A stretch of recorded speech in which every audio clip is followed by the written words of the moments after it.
So it would seem that big brother to the Mavic 3, the Inspire 3, is headed our way this September. Let's talk about it.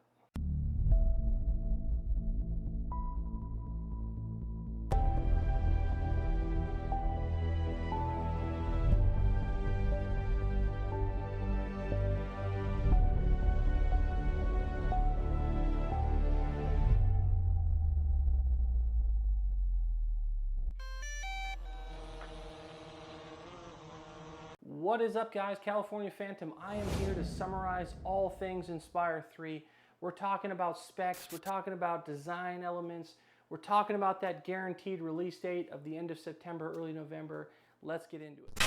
With the release date of the Ronin 4D, we can expect a very similar platform in the Inspire 3. The departure will be obviously when it comes to the color science. I do believe this will be the first Inspire drone featuring the Hasselblad technology. Hasselblad is a Swedish-based camera company. They were the first camera to be put on the moon. They're very well known, rich history. DJI kind of gobbled them up a few years ago. We've seen iterations used with the Mavic 2 Pro, obviously now with the Mavic 3 using the name Hasselblad.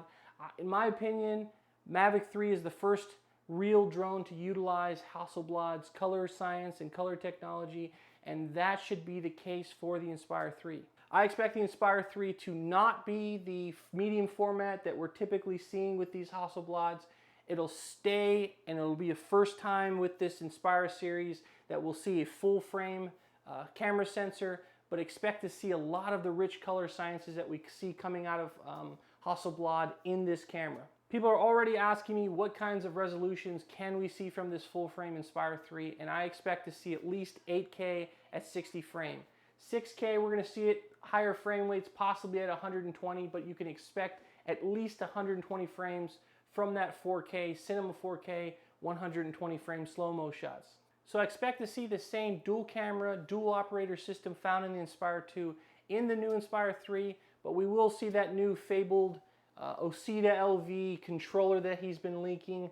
I expect that new smart controller to host a whole new set of features that'll be truly interesting and apply very well in the professional setting. The other thing that I'm really excited for, and it's not something that's really talked about, is the new LiDAR system. I expect the Inspire 3 to have a brand new LiDAR system, tracking technology, both individual tracking as well as obstacle avoidance. It's going to really push the level as far as what a single operator can do, but it'll make it that much harder to crash or have those moments where they can strike things. Obviously, this drone will support the Apple ProRes, no worries there. Unfortunately, we still won't get those integrated ND filters. You're going to have to continue putting the manual ND filters on. And unfortunately, they still will have proprietary lenses. I don't feel or think or see anything in the ether here expecting to use third-party lenses. That being said, expect this crazy full-frame camera to be a 45 megapixel powerhouse.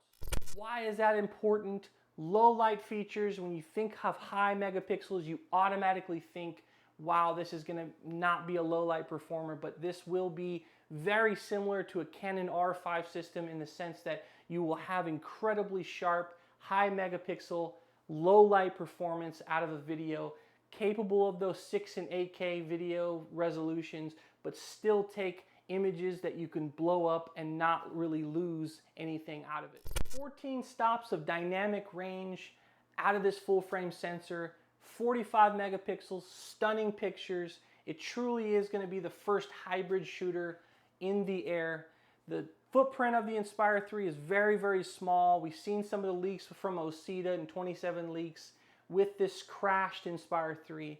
I see it as a tremendously shrunken down Inspire 3 versus the original Inspire 2. And what we're getting out of the woodwork right now, expect the Inspire 3 to have a flight time of around 40 minutes. Price points, I have no idea. It's supply and demand. Autel's producing a lot of things that they're price matching. I feel like DJI is kind of bumping the prices as a result of Autel bumping prices. So I'm not really sure what we can expect, but me personally, drone alone, maybe with the camera, no lenses, I would expect to see a price point of at least $8,000. That being said, you get a lot for $3,000 for this micro four thirds system in the Mavic 3. I know when it came out, it was very expensive. Everyone thought it was very expensive, but comparing it to what? You're comparing it to a Mavic 2, which only has a 1-inch sensor. The capabilities on this drone is just now being unlocked. I think DJI kind of rushed this to market a little bit.